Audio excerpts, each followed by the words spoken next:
What is up, everybody? Jay Nell here with my UFC The Ultimate Fighter 25 finale recap. I'll just tell you how I did my picks because I still have not seen that event yet. And also, I did see UFC 213, so I'll give the recap on that as well. Now, first up with Tough 25, I got 0 out of 2. I made 3 picks, but one of them didn't happen. I chose Mark Gaethje to beat Drakkar Klose. He did not. He lost a split decision. Again, I haven't seen it yet, so you guys let me know how it happened. If you agree, disagree, I've heard it could have gone either way. Next up, I chose Steve Bosse to beat Jared Cannonier, but Steve pulled out of the fight and Jared fought someone else. I haven't seen it, don't even know who he fought. I know that he won though, so I'm not counting that.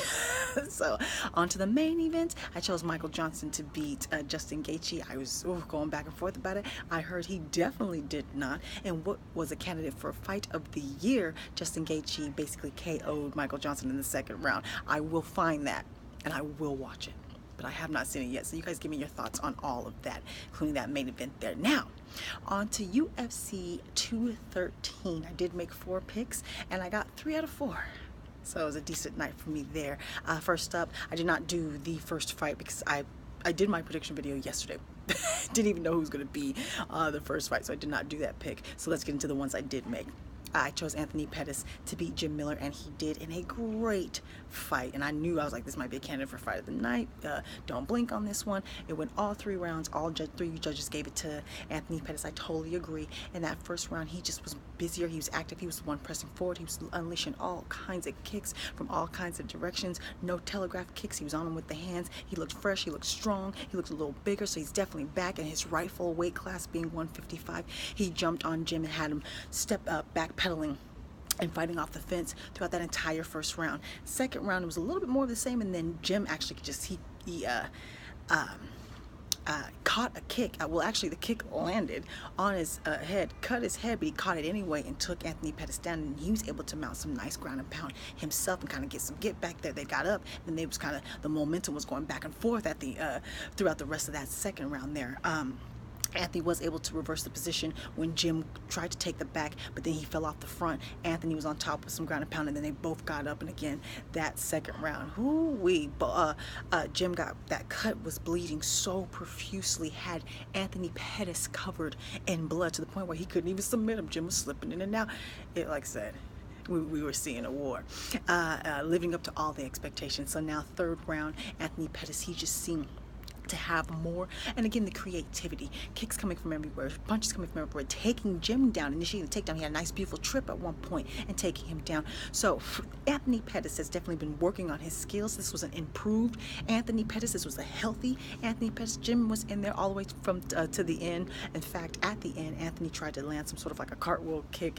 The crowd went wild, so Jim was like, let me give you like a little police roll situation, a somersault situation, and the crowd went wild. And then he actually landed almost like a somersault kick for himself on Anthony Pettis, and Anthony was like, oh no, had like a jump knee. He tried anyway. So they were going at it to the end. Spectacular, great fight in favor of Anthony Pettis. So who would you like to see him fight next? Next up, I got this pick. I chose Curtis Blaydes to beat Daniel Omielanczuk, and he did. It wasn't the best performance from him, but he's 26 years old. He's learning a lot. And as Joe Rogan and them were explaining throughout this fight, sometimes when a young fighter absorbs so much new material, there's like a lull period, like a maturation period, where they has to come together and they kind of slow down a bit in the ring, in the octagon. And I think that's kind of what we saw here. You could see him thinking a lot. He won the fight. He was able to do enough wrestling, enough holding up the position, enough getting him up against the cage and things like that to hold the position and basically point his way to a victory with his wrestling. He did get caught a few times by Daniel, but it just simply wasn't enough. He has a lot of potential. You see, he was trying to strike, but the strikes were real sloppy. But again, at 26 years old, I still think he has a very bright future. So who would you like to see Curtis Blaydes fight next? And again, in that heavyweight division, it just needs to come together. You win like 3 fights in a row, and you'll get a title fight. So be looking out for him. Who would you like to see him fight next? Now, next up, co-main events. The only pick I did not get. I chose Fabricio Werdum to beat Alistair Overeem. He did not, and I completely disagree, by the way. So in my mind, I was flawless. Let's get into it. So now the first round was incredibly close. Incredibly close. One judge actually had it as a tie, and the other two had it 28 or 29-28 in favor of Alistar, so it was a majority win for him. I'm not mad at the judge who had it a draw, because this first round was so little action. I believe Fabricio landed 7 shots and Alistar landed 4. Alistar's shots were a bit harder, but Fabricio was the one initiating all of the action, the one moving forward. He was throwing things even though they weren't landing. He was the one creating anything, any exchanges, mounting an offense. Alistar was waiting back with his hands down, trying to bait Fabricio into trying to, so he can counter punch, try to bait him into bad movement. We all know how Alistar does. But that first round, to me, due to the activity, goes to Fabricio. And again, he did almost double the shots, so he did more work. He was the aggressor. He was one moving forward. So I believe he won that first round. However, so little action, and the shots that Alistar did land quite hard. I do see how you could give that round even. Okay, even. Second round, Alistar. He was able to land more shots this time. He was able to bait Fabricio this time. Fabricio got hesitant because he got clocked with some good shots, some knees. I believe Fabricio had to pull guard to take him down. He tried to take him down, didn't get it. He pulled guard. Alistar stayed in there for a minute, landed some shots there. So Fabricio kind of shelled up a bit in that second round, and Alistar started to pull away with the offense, stunned him a few times, had him moving backwards. So Alistar definitely won that second round. The third round was all Fabricio, though. All Fabricio, and more dominant round for Fabricio than the round 2 was for Alistar. He really mounted the offense. He was coming into Alistar's chest and putting together short combinations on the inside. He did take him down successfully this time. He stunned him this time, and had him up against the cage and was grounding and pounding. Alistar had to hold him. He had like a near finish situation, so he really won the third round. So maybe that is a case for doing something different with the judging, with the scoring, how we can get this more accurate. I'm not sure, but either way, I think that he won 1 and 3. So you let me know what you think.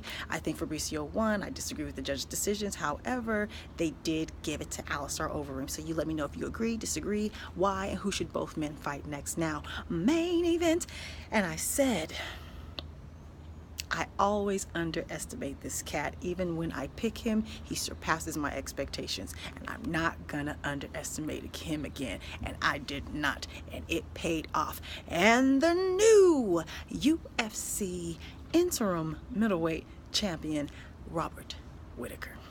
It paid off. And I picked him, and he surpassed my expectations again. Because not only did he win this fight, he won it on a bum leg.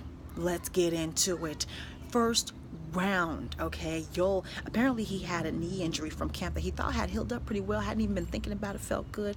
As soon as he got in that first round, early in the first round, Yoel kicked it twice. It went out from underneath him and everything. Towards the end of the first round, Joe Rogan had already seen it. He's like, I'm not, I think I see something there with that right leg. And sure enough, yes, after getting that leg out from underneath him and damaging that leg, Yoel was able to mount more of an offense. He was the one moving forward. He tried to take him down, although Robert stuffed the takedown, but he was the aggressor. So I give round 1 to Yoel Romero. After that round, Robert went back to his corner and said, "My knee is trashed." Okay, you could see a look in his eye. I was like, oh no. I had the faith in you, Robert. But I was nervous. Second round, a little bit more of the same. You could tell he was wobbly on that knee. It was not stable. But Yoel said he saw it. At the end of the fight, he said he did see that there was an injury there, but he was waiting for his moment. But he was waiting a little bit too long. He was also trying to conserve his energy. He didn't want to explode too much because I think he knew he was going to be in it for a long fight. So he kind of waited too much, and in that waiting, he let Robert kind of learn how to work with it. Robert started working this push kick with it. That was working, that was landing, and getting that solar plex area with Yoel Romero starting to eat at that injury. The takedowns were harder for Yoel to get. He would get him down, he would pop back up. He started, by the end of it, Robert got more loose, was winning that kick like it wasn't injured, started to put together combinations. He would right kick, right punch from the same side. You could tell he started to learn how to work with that injury. By the time he went back to his corner by the end of the second round, you could see it in his face. He had settled in. He had made a decision, okay? This is where we're at. I got a bum knee. we gonna get this belt anyway. He had settled in.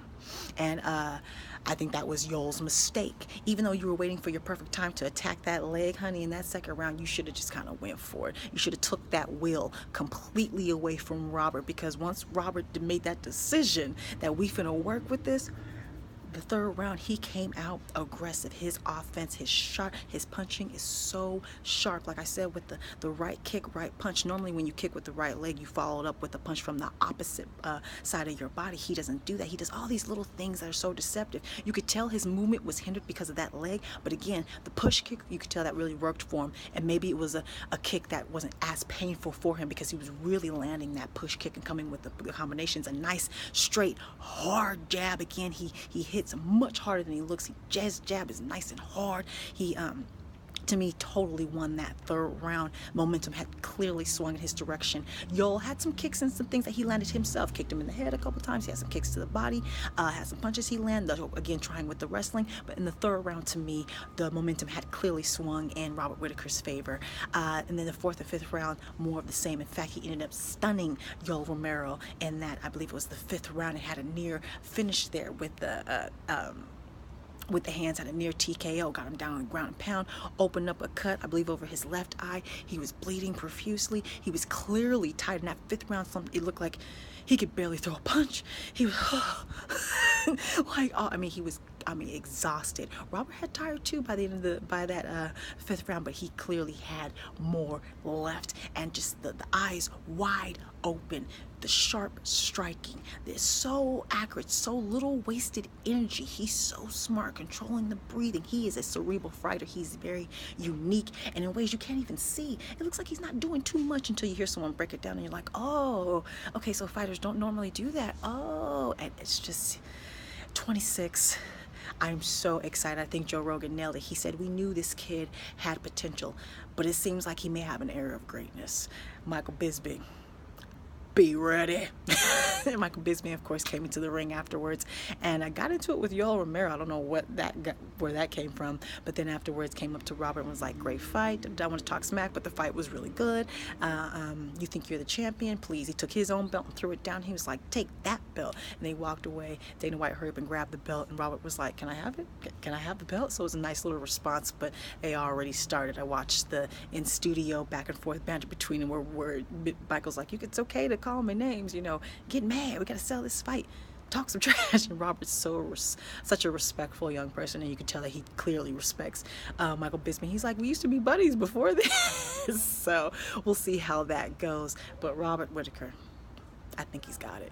I think he's got it like not just it, but it like an era of greatness, as Joe Rogan said. So let me know how you did on all your picks, of course, for both events. So please give me your thoughts on Tough 25 finale and on UFC 213 Amanda Nunes now saying it was sinuses or something like that, putting her Instagram account on private. Now you're doing too much. You just should have been quiet.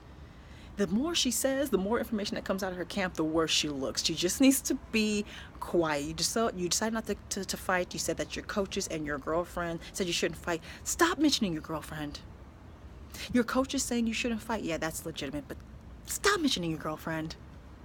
We're hearing that you're in a sauna, a homemade sauna in your hotel, so you can be with her instead of down in the actual sauna cutting weight like you should have been. Stop mentioning your girlfriend. And don't say that you pull out of the fight due to sinuses.